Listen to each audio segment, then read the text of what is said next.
Welcome to Network Roundtable. This week, our plus one superhero is Dawn Nocera, and joining her as her plus one sidekick is Rob, and all about friendliness.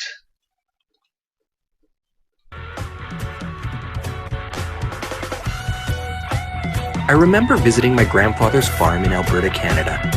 All around the farm, they had hand pumps installed to provide water to the sheep, clean, and any number of other tasks this city slicker did not understand. I still remember the first time I tried to get water from that hand pump. I took a few pumps on the handle and nothing happened. My grandfather came over and patiently showed me how it would take a bit more work to prime the pump. As a small boy, that was a lot of work. Once the pipe was full and the pump was primed, it became easy to keep the water flowing. I stopped pumping and went to get my dad to show him what I had learned. When we got back to the pump, the pipe was cleared and I had to prime it all over again. Team Troopers hopes that the things you learn today will prime your pump.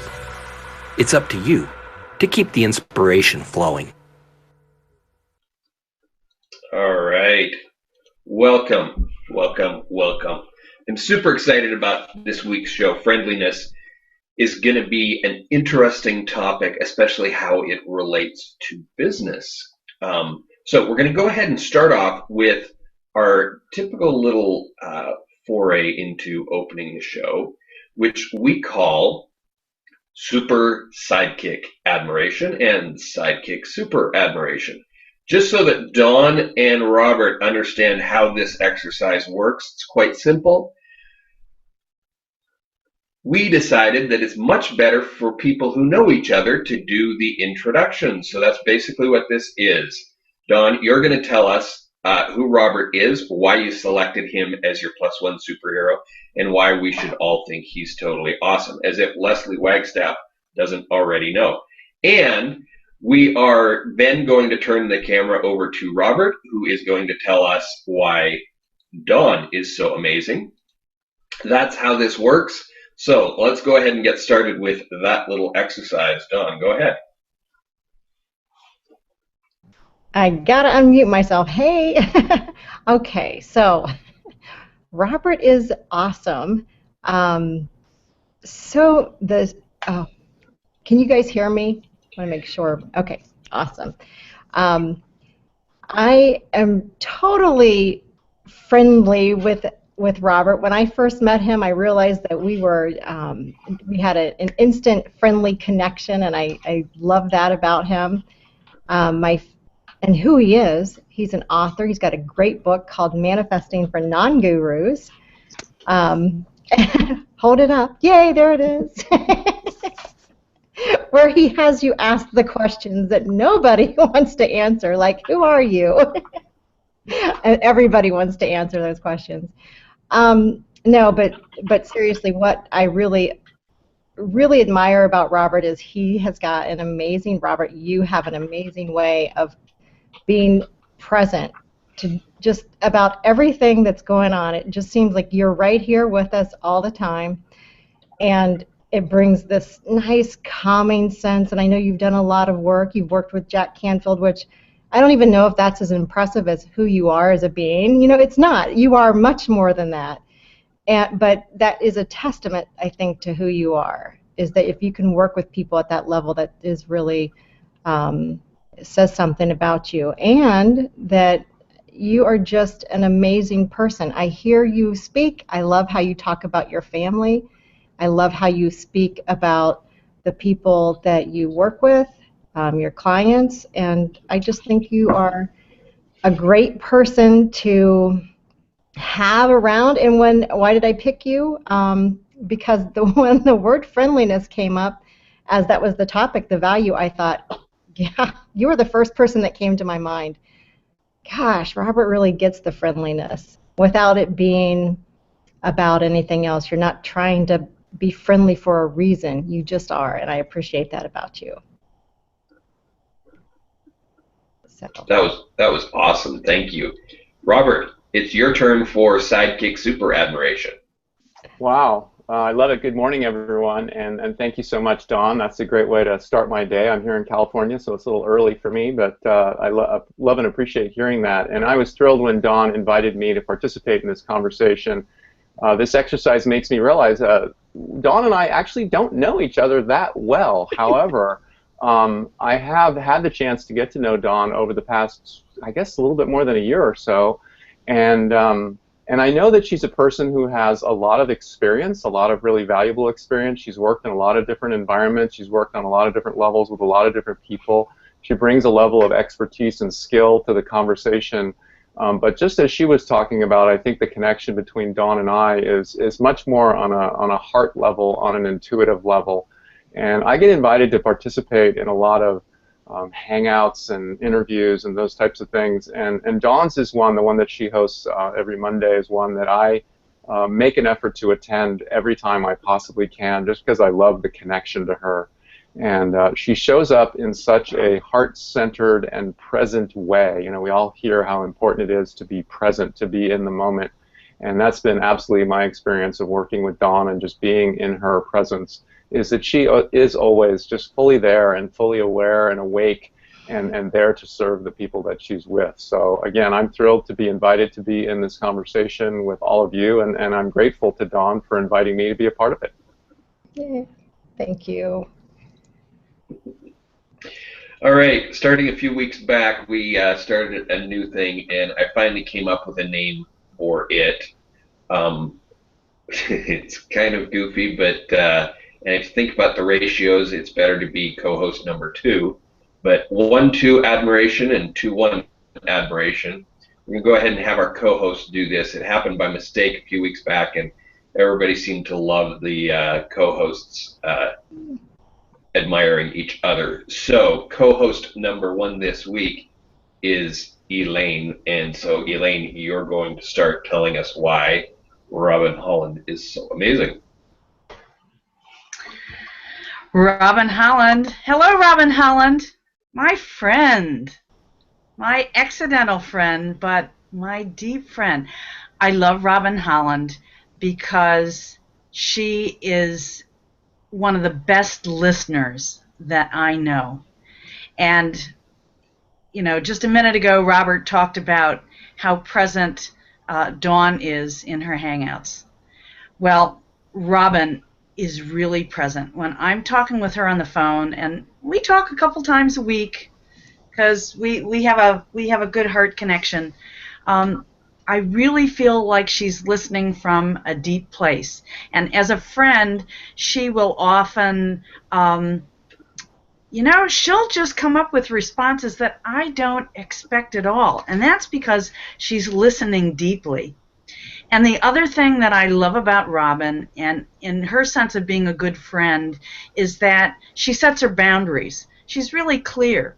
I'm calling her. I might need help, but she can't talk now.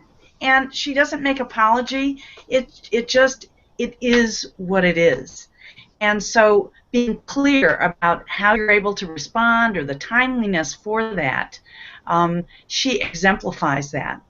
And that then fuels me to be clearer also, too, about my own boundaries for time, how I can provide value, and that. But lastly, I love her definition of herself, or the moniker that she uses, as being a sparker. We all need our creativity, our self-appreciation reignited, and she's just superb at doing that. So those are the reasons I love Robin. Oh, and lastly, and like me, she sews. Some of our creative outlets happen in sewing. So I'll stop there. Well, Robin, that is a big smile. You must have liked that. I liked it, but especially I liked my opportunity to get to say great things about Elaine, because I am so grateful to have Elaine in my life. Elaine is a spark of light. More than that, she's Elaine. I I always know that you are going to be present there too. You're a bundle of energy, and you're a very creative person. And when I am in a position of disheveled inside and I call you, you always have the presence to slow things down and to bring in something magical that assists me to reconnect deeply to a part of me that I need to connect to. And okay, so that's kind of serious, right? That sounds kind of serious, but there's this whole lightness side. So we can just, sometimes we can just go, whatever, and we'll just laugh about stuff. And so there's serious meaningfulness and there's lightness in our relationship. We can create stuff together. So I think we're good co-creators. We're bi-coastal co-creator buddies. And so I just find you, I just enjoy you, Elaine. That's kind of the bottom line, is I just enjoy you. I love you. Thank you, thank you. All right, I want to make a recommendation. Earlier this week, I made a post. You may or may not have seen it on my Google Plus page, but the post was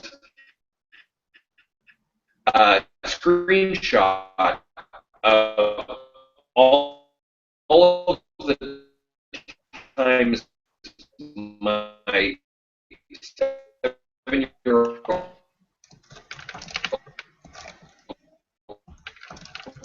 daughter had called me during the day. Up the entire last insight and thought. I'm now going to turn this over. You're hearing me underwater. Huh. All right, well, I'm going to try and figure out why my sound stinks, and hopefully you can understand this, but we're going to turn this over for now to Elaine and Robin to run the show. So it's now all you guys. And away we go. So this show, it's called The Season of Values. And how interesting that the word values, Valentine, and valor all start with the same 3 letters. When we think of valor, it's about really digging deep to connect with our sense of courage. And when we think about Valentine, we think, be mine, and make a love connection. And when we think about values, well, we're getting into what is important for me to live, embrace, and embody. And when I got an opportunity to be a super trooper on this team and select a value, friendliness really fit. And so I'm going to tell you a little story. When I was pregnant and due to bear my son, I joined a La Leche League group to learn about breastfeeding. And one of the women in the group, she was going to have a baby too. And she, I think she knew the name of I think she knew the sex of the baby, but she also clearly had decided on the name for her child. And she told me the name was going to be Maitreya. Now, Maitreya, actually, if you study Buddhism, it has its meanings within Buddhist tradition as a Buddha being. But my friend's description of this word was, Maitreya means unconditional friendliness to oneself. And I thought, wow, okay, I want to choose friendliness as my value because our ability to form meaningful relationships in the world and experience them in the most valuable way really relates to how our sense of self in this life is self-accepting, that we're deeply friendly to ourselves. And to the extent that we can do that, that will be evident, that will radiate in the way we form relationships that are business relationships. I know both Robin and Dawn have as a foundation of the work that they do with clients, it's about self-appreciation. And from getting to know Robert just a little bit better, I know that the foundation of his work really starts with looking at, who am I? Who am I? And so I'm now going to jump on over to beloved Dawn and ask you to just reflect on friendliness in relationship to this thing of, you know, our relationship to the past. We all have thoughts about the past, and often they're not kind thoughts. And so how does friendliness relate to that so that we can be effective in our life and in our business? Oh, that's a great question. That's a great question. Being friendly with the past is, it always starts like right now. Like, can we be friendly enough with ourselves that we can look at the past with kind of a new eyes and a new perspective that makes the past something that it wasn't when we were there? You know, something more, something deeper to learn from.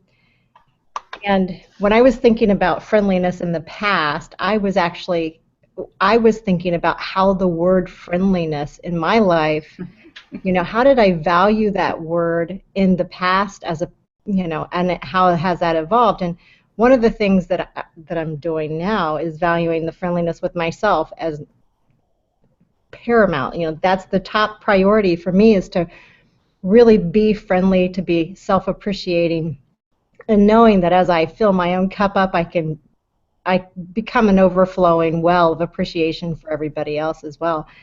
But in the past, I think that my friendliness was more based on, you know, what can I get out of this relationship?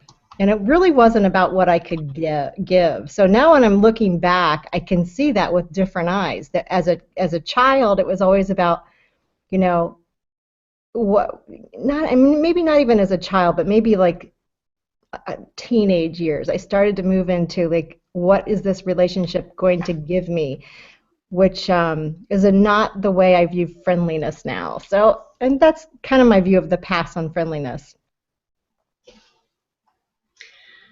So it's interesting. So we can look at this whole thing of friendliness both in, gee, was I friendly to myself in different ways before? Was I less friendly to myself than I am now? Am I more self-accepting of myself now? Because I have a different sense of identity now. I wonder how that plays in. And Robin, weave in my question with some responses to Dawn or your own thoughts about this.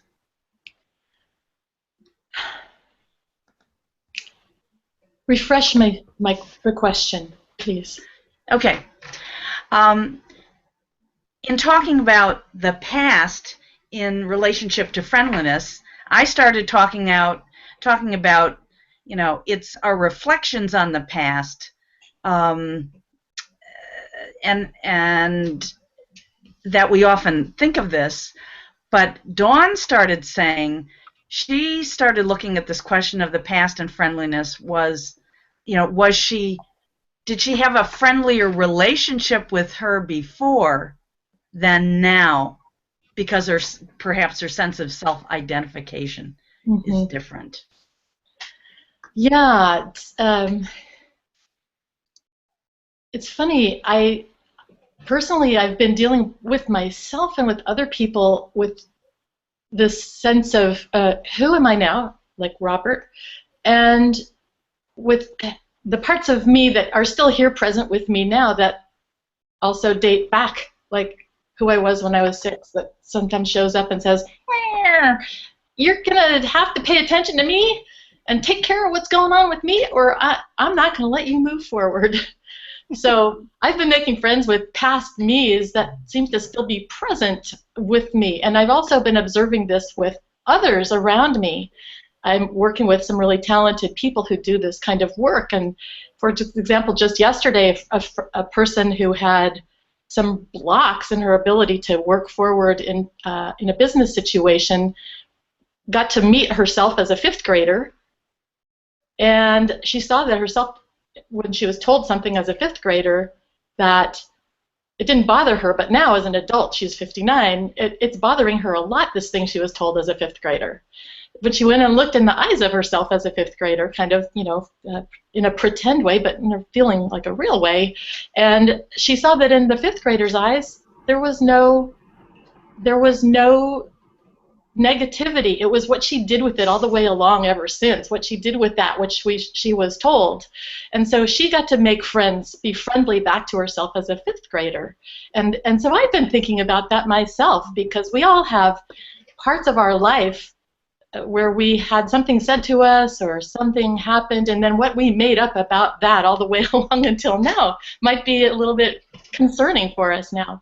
But it really simply can be handled in a way of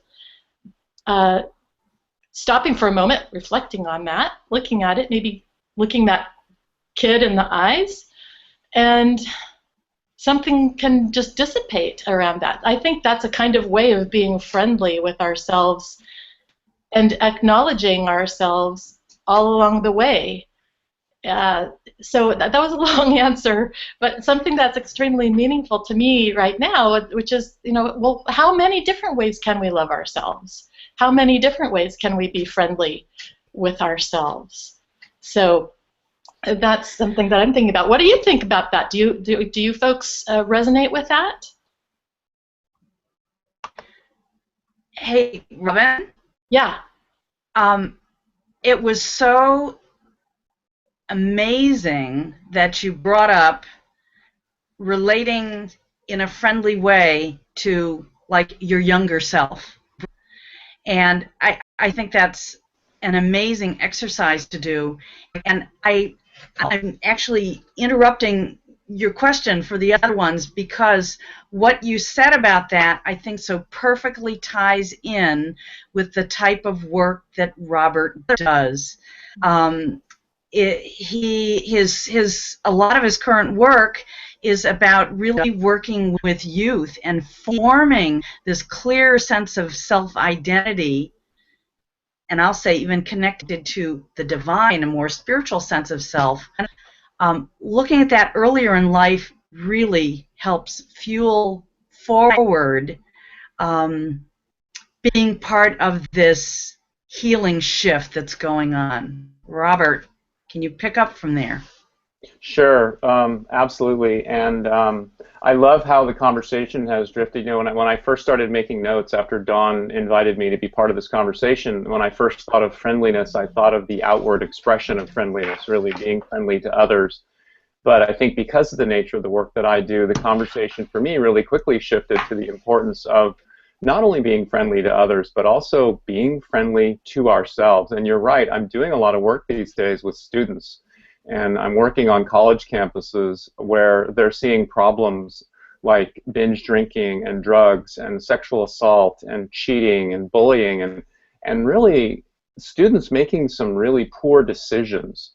And what I'm seeing is that this issue of being friendly to oneself, having what I call a really strong sense of self, a lot of self-awareness, a lot of self-confidence, a lot of self-esteem, is really the pathway to making better decisions, to making decisions that are in alignment with something that also came up really early in this conversation, and in your 3 VALs, if you will, that issue of values. If we're making decisions based on what's really important to us, and as you said, that sense of who we really are, then whether it's in our personal life, in our life as a young person, or certainly in our life as a business person, we're going to be making a different kind of decision. And in my experience, we're going to be getting more of the results we want instead of looking back and saying those magical words called, "What was I thinking?" I see so many people who say, "What was I thinking?" And especially with young boys, it seems like the answer is they weren't thinking. They're just going on autopilot. They're going, the decisions are being driven by so much external pressure from their peers, from their parents, from social pressure, academic pressure. These kids that's what's driving their decisions. And this issue of self and sense of self and really liking oneself, being friendly and kind to oneself is really an important and very core issue to the whole conversation.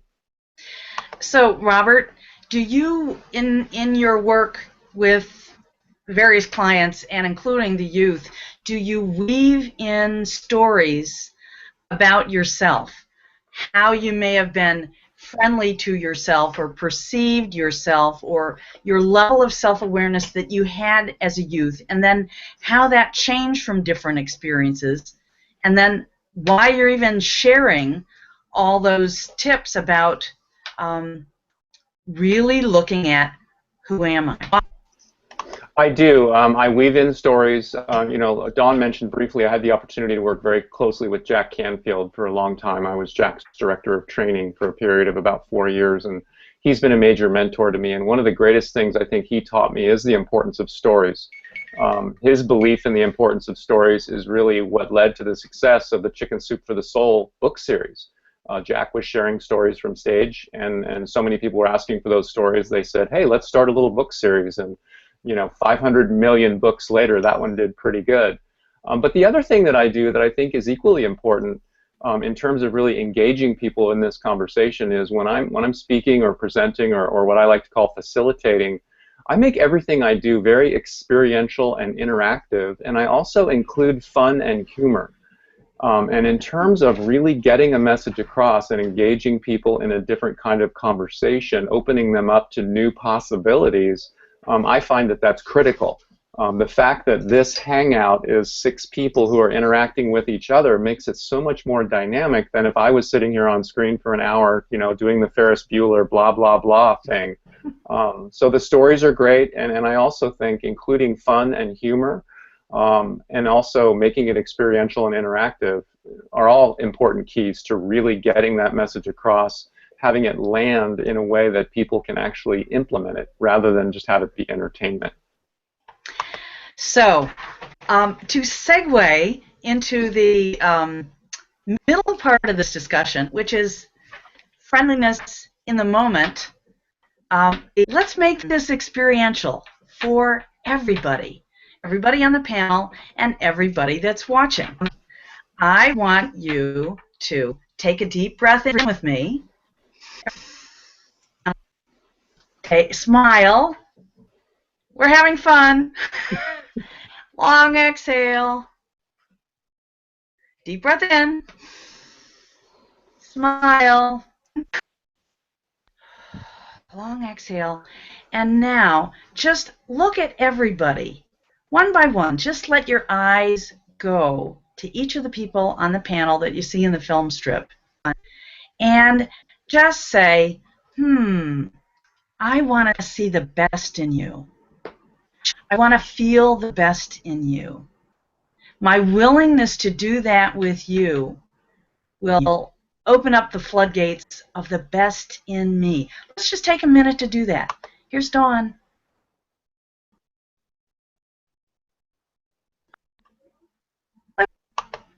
And here's Kristen. Kristen, look into those blue lights. Let's just take this moment, in this present moment, to just feel the depth of who we are with each other. And Dennis.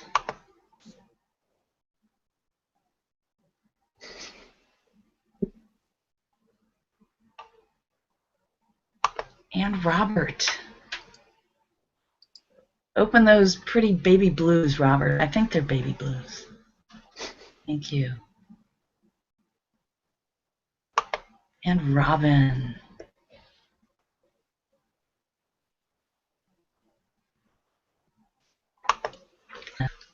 Yeah, and I'll even let you do it with me.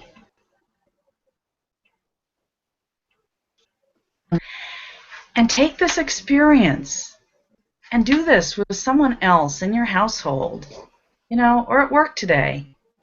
And maybe if you can't do it quite this directly, just do it. Just embrace someone else with friendliness. And now I'm now going to jump on over to beloved Dawn to carry on this conversation. Friendliness in the present. Yeah. It's bubbling up. Thanks. Well, you know, I'm looking over at the stream of comments, and there's some conversation going on about friendliness and kindness. And so when I'm thinking about, you know, being friendly is that whole idea. Like when I'm younger, I was thinking friendliness was more of that, you know, what's in it for me? You know, how can I, and even in the actions that I do for myself, it's, you know, how can I, it was always about how can I do something to make me not feel who I am right now, which was pretty much what it was, because I was always trying to escape, you know, what I was at that moment and hoping to be something different in the future. Does that even make any sense? But in this moment of being kind, like just sitting here and thinking, you know, being really friendly with myself right now has transformed into this kindness, and that's what the conversation was going on outside, is can we be kind to ourselves right now? I mean, and what's the kindest thing that you can do for yourself? And can we identify what do we need to support ourselves, and whether or not that's kind words, you know, saying words of affirmation to ourselves. You know, I was speaking to somebody yesterday, and they said that they really need words of affirmation. And, you know, I was suggesting, you know, doing that for yourself, because, you know, if you're looking for it everywhere else, then, you know, you're missing the biggest and most valuable relationship, and that's the one with yourself. And you can change that without anyone else's help. But we do need help because we need reminded. But that's what I was thinking of, is that connection. I so appreciate everybody making their comments about friendliness and how it relates to kindness.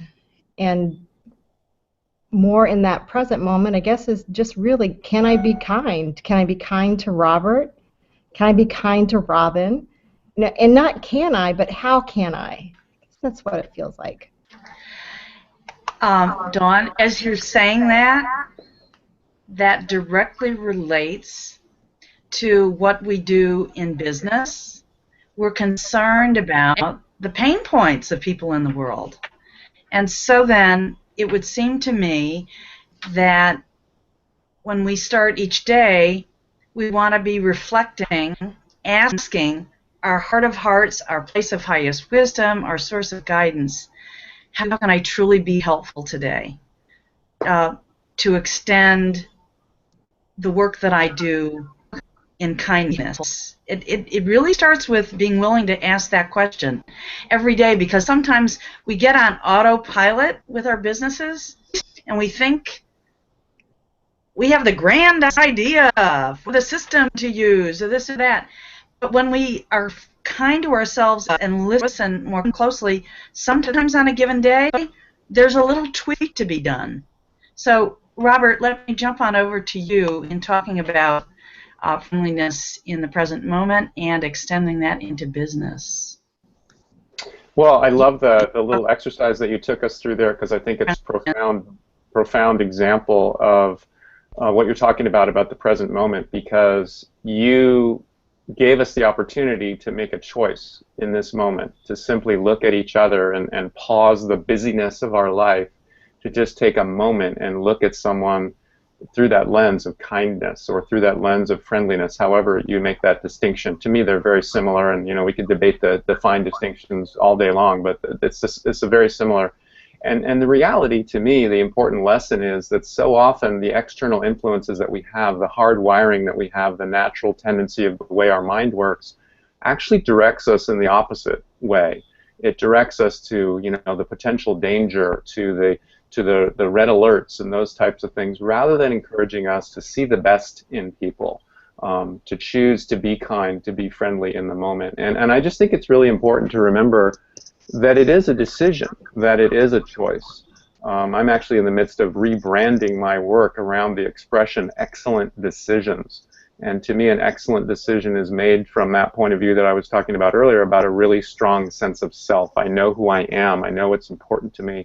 I know the kind of person that I want to be, which certainly would be friendly, would be kind, would be unconditionally. I love that word that you brought in earlier, Elaine. Unconditionally friendly. You know, and yet the world around us doesn't always encourage that. So it's up to us to make that choice. And to me, that's what the present moment is. It's a series of choices. In this moment, I'm making a choice about how to show up. And so often we forget that because of all those external pressures that we're under. I'm just wondering if Dennis or Robin or Kristen just feels just like a question is emerging within them that they'd like to direct either to Dawn or to Robert. Okay, so we had a question from Ammon Johns. How important is friendliness? It's the honesty and trust of a friend to tell you that you have spinach in your teeth.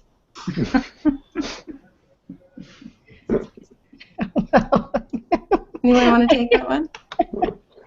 Robert. Is that an offering of a definition, or is that a question? Excuse me, Robert. I'll just say really quickly. If I can just start, I think to some degree that goes to unconditional. Yeah. That, you know, if Elaine is truly my friend, and she does have that big piece of spinach in her teeth, even though it may not be exactly what she wants to hear in that moment, what would a true friend do? And it goes to that I am versus the social convention kind of thing. Like, you know, socially it's awkward, I don't want to make her feel bad. That's all the stuff that gets in the way of me showing up and being a true friend and looking her in the eye and saying, Elaine, I love you, and you need to get that big piece of spinach out of your teeth. That's the most loving thing that I can do in the moment. And if who I am is a loving, friendly being, that would be the choice that I would make in the moment. But if who I am is caught up in what other people think and worrying about how she'll respond and thinking she might get mad at me and she doesn't, I'm totally checked out of who I really am. And the decision and the choice to let her just linger with that huge piece of green yuck in the middle of her teeth is the decision that I'll make, but it really isn't based on who I am. So then let's take that one step farther, Robert. When we're working with clients and customers, how do we feel into that to give that feedback that's going to be helpful and not hurtful?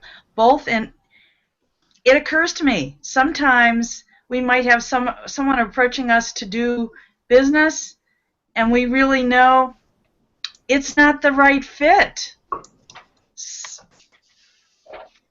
Robert. Yeah, and I'm gonna go quickly. Then I'm gonna let Dawn jump in too, because okay. I want to hear her perspective on this. I know she has a lot of really incredible business experience. But to me, the difference in business is simply that in business we're going to show up as who we are personally and who we are as an organization. So for me, I have a personal mission, and I also have an organizational mission. And it gets a little more complicated, I think, in business because we've got to juggle those two. But ultimately, it's the same question, in my opinion, where we need to be making decisions, making choices, and showing up in a way that's in alignment with our business mission and our personal mission, as opposed to maybe chasing a short-term profit or, again, getting wrapped up in all those things like concern about what other people will think or something like that. Yeah. Yeah. Dawn. And, you know, and this is so, I mean, it's a great question, and it goes to who's the boss of the business that you're talking about. You know, if you're the boss, then your business values and your personal values should be totally aligned. There should be no separation between those two, because you would never want to be in a situation where you would have to question your personal values for the values of a business. However, when we get into like working for a company that maybe their value to save $1 is more than the value of a of the consumer, like the happiness or the valuing your customer, then you have to really make choices based on and it goes back to choices and how are you with yourself? Can you make a decision to somehow be friendly with yourself within the constraints of these other values that may not be comfortable? Can you still find that place? But I always think, being friendly is the best policy, being friendly with your customers. However, you asked about when we're talking about coaching and mentoring, that's an entirely different world.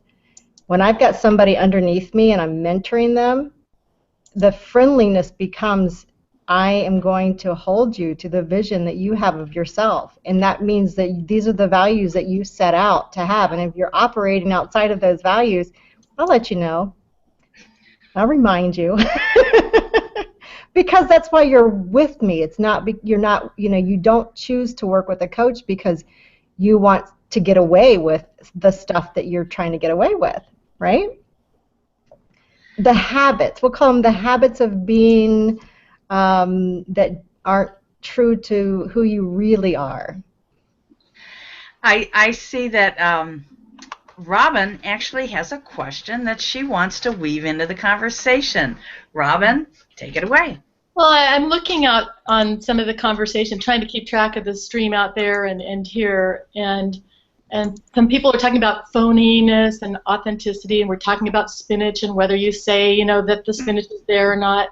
And I'm wondering, where does honor meet with friendliness? So, there's a book called French or Faux, and it's about the different cultural things, and the French don't walk around smiling at everyone, whereas Americans do.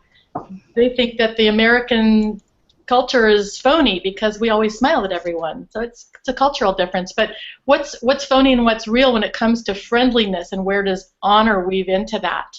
I'd love to hear what Robert has to say about that.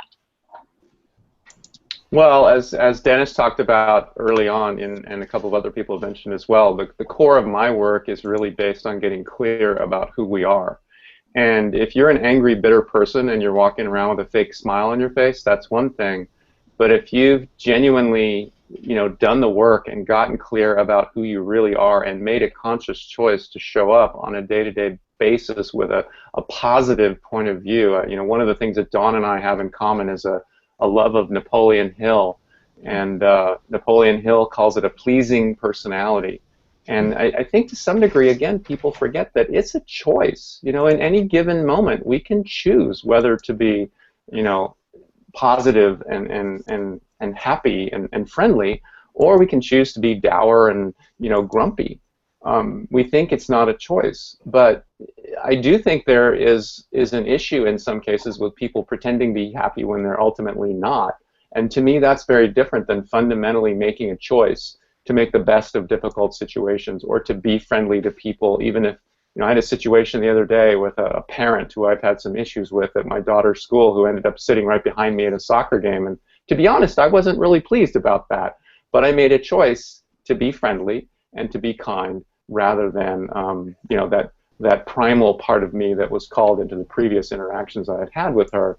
And again, so much of it comes down to choices and decisions about how we're going to show up in the present moment, as Elaine's question alluded to earlier. Thanks. I also want to hear your answer to that, Dawn, about sort of honor and friendliness and truthfulness. Well, my mind just totally went off track, Robin, because Robert kind of sparked a memory in me about something that happened the other day when I was in line at the store at my daughter's school had this big fundraiser, so her entire school went to this chicken place to get food, and so everybody was packed into this one small restaurant, and someone cut in front of us. This woman just walked right in and cut right in front of us. So it was the funniest thing. I turned around to my husband and I said, did this just happen? This was my question. Did this just happen? And that primal thing came, that it was totally a primal thing. I wanted to grab her and move her. fine. And my husband said very calmly, is this the place you want to show up like that? And I'm like, I don't want to show up like that anywhere. But he could read my mind. I didn't say anything, but he totally knew what was going on. And he says to me, is it a big deal? And I was just like, no, it's really not. But I think what Robert got, kind of got to was like, if I would have acted, it was a choice. If I would have acted, based on some, real primal experience, she cut in front of me, I wouldn't have been friendly with myself. That would have been a horrible situation if I would have said anything at all. And yet I dealt with it. I dealt with my own emotions by being challenged by my husband, and it wasn't until I could feel that the whole, the wholeness of what was really going on, and I wasn't trying to push it down. I was really saying, wow, I'm really feeling threatened by this mom. How dare she, But, so kind of off topic, but I guess not, because you're asking about where does this honoring come in. And, for me to honor who I am, I have to allow myself to feel those feelings as they come up, not make myself wrong for feeling them. And obviously, in honoring, myself first, that's really what is coming up for me. And then I can move into honoring her as a human being, and nothing at all came out of it. Nothing, other than I got to experience my own cleansing because I felt those feelings and let them go. Sometimes it occurs to me, Dawn, that when an experience like that happens, you become aware of, you could say, a feeling response or a reactive response, and then as you pull yourself back, you might then feel into which value is more important in the moment. Oh yeah. And not make it so much a figuring it out kind of thing, but feeling it out from the heart. Okay, yeah. What really can emerge here? And sometimes what happens is you just say, you realize there's nothing I need to do but say to myself, I don't see the whole picture here.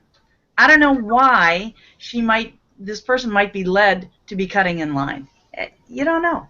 Anyway.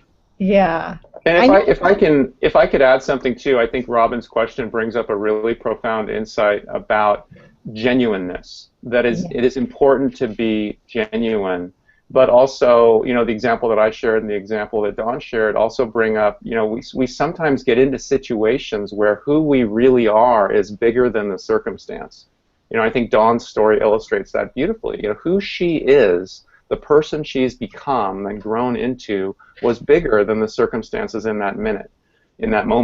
She was able to respond in a really mature and effective way, even though there was that part of her that wanted to go, hey, lady, get the heck, I was next, So that's, I think, important. But I also think, and this is where it really brings it back to business, it's important not to drift into the realm of Pollyanna. That if you're running your business and things are rough, you don't want to be like, everything's fine. It is important to really be focused on getting where you want to go, but also focus on possibilities. So often, I think people, when things aren't going the way they want, they can get onto a downward spiral of focusing so much on what's not working. That would be genuine. Everything's a disaster. We're losing money. We just lost our biggest client, whatever. But if we focus on possibilities and focus on staying in action and focus on doing the things we need to do to right the ship, to move it in the direction we want to go, to me, that's not Pollyanna. That's called good business strategy. Yeah.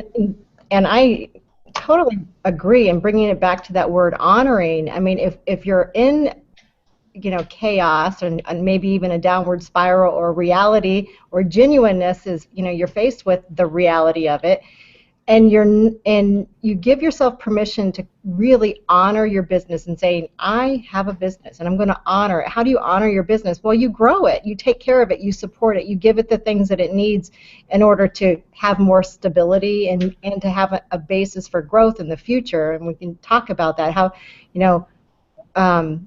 How do you honor your business in the moments where it's, not what you want it to be?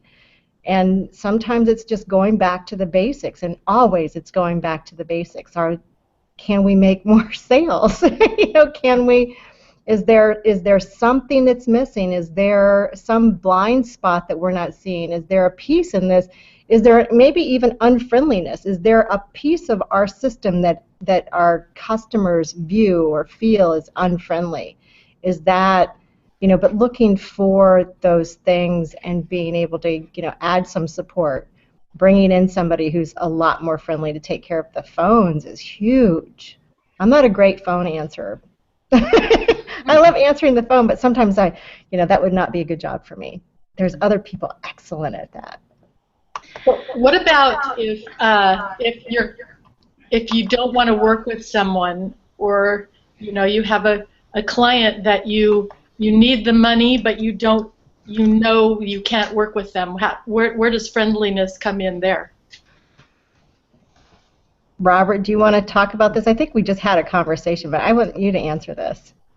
Well, if I understand your question correctly, I think the answer there's two things that you're balancing out. You said you need the money, and I think especially for people who are relatively new in business, I think we can all relate to the fact that we make decisions to work with clients who maybe aren't our ideal client because we need to get off the ground. We need to build a reputation. We need to generate some cash flow. When I first went into business, I was running a parking company, and we worked with some restaurants and restaurant owners that were just a nightmare to work with. And as we built our reputation and as we grew our company, it was great to get to that point where later on in our career, I had a business partner at the time, when one of those types of people came along and they were, the dictator, we could say, thank you very much for the opportunity, but we're going to say no. So I think there are those opportunities when you're early in business where you make a choice, you make a decision to take on that client. And I think it also ties back to the friendliness to ourselves. To some degree, it's a decision about kind of how much we're going to punish ourselves, and we're going to balance, the good news called cash flow versus the bad news called I'm going to have to deal with this person for whatever the length of the contract that we're going to have with them is. So I think to me that's where it ties into friendliness is making a conscious choice that yes, I'm going to accept the revenue and the value that I'm going to, the compensating factor is that I'm going to maybe take on a little bit of a difficult situation knowing, a conscious choice to do that. Yeah. And so it's the reflection in the moment about how things are happening, and then weaving in the friendliness to, so how am I growing my business in the future? What steps do I need to take today to move it forward? And I'd like both Dawn and Robert to think about now this same idea that we started with about looking at who am I? If I could just tap into this feeling of myself as the most wise, realized being, if I could even open up for a minute for what that feels like, and then kind of bring that, just a sense of what that is, back into the present moment to fuel forward my business and my activity into the future, how does that play in? Dawn, let me ask you about that. Well, I am sorry about that. I was having a hard time hearing your question. So what I think you asked is, how do I project myself in the future and bring it back into the now? Is that what you're saying, to fuel yourself to get there? Well, yeah, and that whole idea also relates to sometimes the goals that we create, both personally for ourselves and for our businesses. We try to create a vision of what that's going to look like in its manifest, fulfilling state. Whether we have a picture of that in terms of numbers of clients or income, or if we really allow ourselves to get into that feeling state. What will it feel like if that vision is manifest? And then allow those feelings to come into our way of being on a daily basis that fuels our movement forward. Yeah. Well, for me, I know that because I've been doing this work for a long time, I know Robert has as well.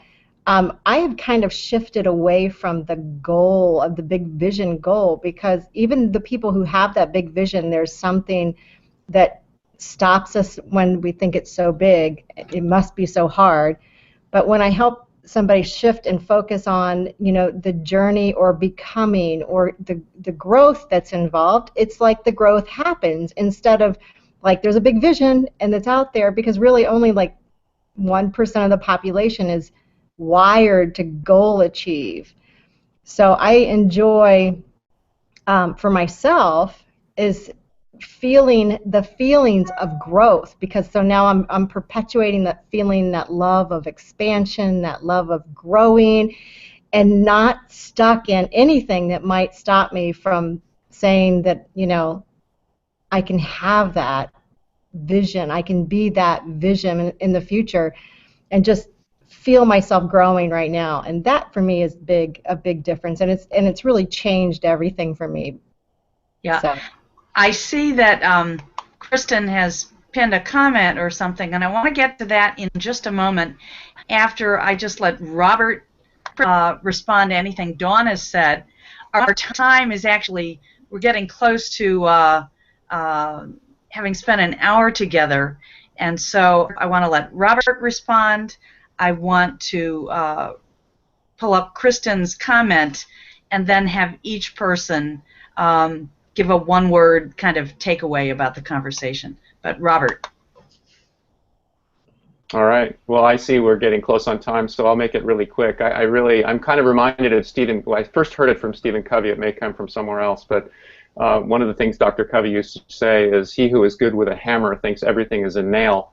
And I'm kind of reminded of that because as I was listening to your conversation, I think the key to really easily staying focused on that vision and moving in the direction you want to go is that strong sense of self that I keep coming back to, that really is at the core of my work.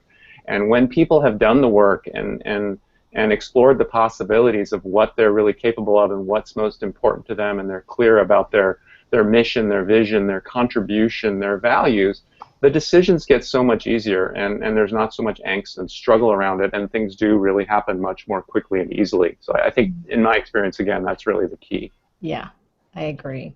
That's beautiful. Okay, Kristen, the comment that came up, Leslie Wagstaff Wilson says, I've found that usually, not always, people will always meet me in the middle if I take the higher ground. That is a beautiful comment. And so if we're acting from this place of friendliness and self-acceptance of ourselves, we're allowing that feeling to register with us often.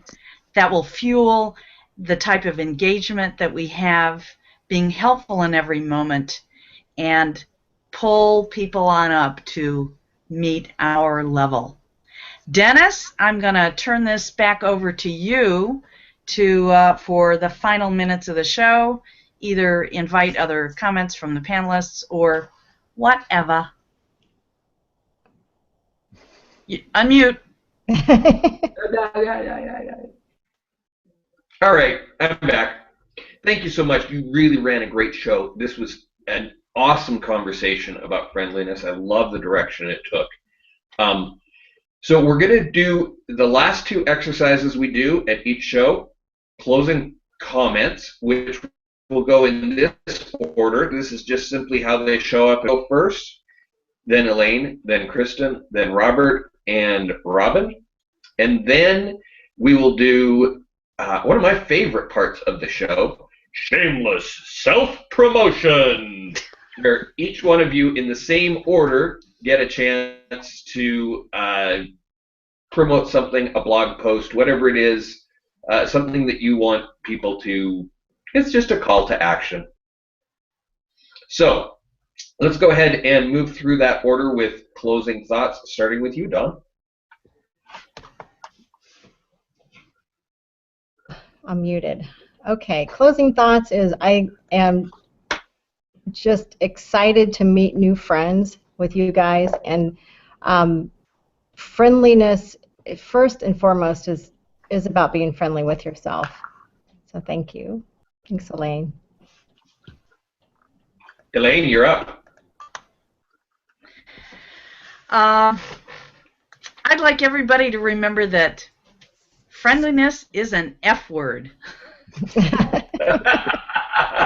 And when you are friendly to yourself, you can be friendly to each others, and for your business and your fulfillment in life, you can grow your flock. Another F word. Perfect. Another F word, of course. Kristen. Okay. I want to speak up for Pollyanna because I am Miss Pollyanna, preachers, even down to being a preacher's daughter.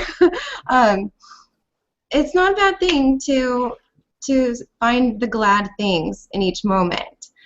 That being said, you don't want to go overboard, of course, and you do have to take everything for what it is. But it's always a good thing to have that little bit of gladness. This has been a fun discussion. Thanks, guys. Robert. All right. Well, I'll finish actually with the first note that I made when I was just scribbling some notes about where this conversation might go, and that's about the law of attraction. And I think however you feel about the law of attraction, I think this element of friendliness is really an important element of it, because the reality is when we are friendly, we are more attractive to others. And it allows us to, in business and personally, to create more of the results we want by really utilizing that law of attraction, by being more attractive to others. Perfect. Nice. Robin. Unmute, Robin. Good. The amount of possibility which is present in friendliness within ourselves and expressed outwardly is unlimited. So the possibilities, the potential, unlimited, where we find our inner sunshine and we project it towards ourselves and out. That's what I would like people to remember. Perfect. And I already gave my closing thoughts before we did the closing thoughts. So we're now going to move to shameless self-promotion. Dawn, what do you have to tell us about? You know, I would love to share a self-appreciation workshop that I am going to be hosting on March 11th. It's Wednesday, March 11th from 11:30 a.m. until 1:30, and it will be held on Hangouts. And there's really only room for like 6 people, tops. And if you're interested in that, you have to let me know, and I can share you the link to that. But that's what I want to promote. I hope that want to do this, and it's getting a deep dive about self-appreciation, how to do it. I mean, we're really not trained how to appreciate ourselves, and I've been doing this for a while, and it changes everything. It changes your business, and it changes your outlook, your relationships. Yeah. So that's what I want to share. Cool. And I just got to say, self-appreciation, that's some really important stuff. So I'm interested in hearing more about that, Dawn. Okay, awesome. Elaine. I hope you will always remember #HolyShiftShow. #HolyShiftShow. Tuesdays, 2 p.m. Eastern, we have lively conversation, and it's often about F words, and we always try to weave fun into it so we can get through these holy shift times together. That's it. Perfect. Kristen. Okay. All right. So throughout this, I had a message from Aaron Segal. If you guys really want to be helpful, you can write an article for Lend One Hand. And so that's an open invitation. Of course, it's always my thing, one hand up, one hand down, bring everyone else with you. And yeah, that's it. Lend one hand. Good deal. How shocking that Kristen brought up Lend One Hand. That's All right, Robert. My curiosity is piqued. I need to know more about Lend One Hand. If people are interested in knowing more about me and my work, just going to my website is probably the simplest way to do that. The other thing Dawn mentioned, and I held it up earlier, but I have a book and a partner journal that is kind of the best way to be introduced to the work that I do and really start implementing it. The book is called Manifesting for Non-Gurus. And if people go to my website and click on the image of the book, they'll get a signed version of the book and journal directly from my office, the two of them together for only $20. So if people are interested, that's one way to get connected to my work. Okay. And Robin. Well, I work with business owners who are successful but are in a position now where they're saying, I need to do something different and I'm not sure what it is. And I help them reconnect with their mission and re-spark their message. So at this time, I'm offering strategy sessions to a few folks who are interested in discovering for themselves whether working with me might be able to help them. And if anyone is interested, email me at robincreates@gmail.com and put spark in the message line, and we'll set something up. Perfect. And I'm going to talk about my book again. My book, unlike Robert's book, is not completed. My book is about Hangouts on Air and how you can use them to build your own brand. Writing it in conjunction with Jen Foster, and we're doing something that we believe has never been done before. We're actually writing the book by recording our thoughts as we move through the subjects on a live Hangout on Air. That means you can help us write the book because your comments will end up in the book if we read them. So join us. That's been happening Wednesdays at 11:32 on my personal channel here on Google+. And we will be back live at 11:32. Wow. Can you guys turn off your phones? We will be live at 11:32 next week, so that's my shameless self-promotion. Alrighty, well, that's it for this week's show. So I'm going to take our outtake, and we will see you all next week. And we are going to be talking about happiness next week. Thanks, everyone. Thanks.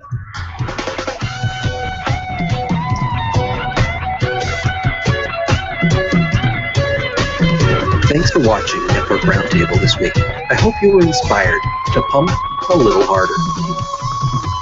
Take the time to subscribe to our YouTube channel and join us here on Google+ as we continue to talk about core values. Thanks for watching, and we'll see you all next week.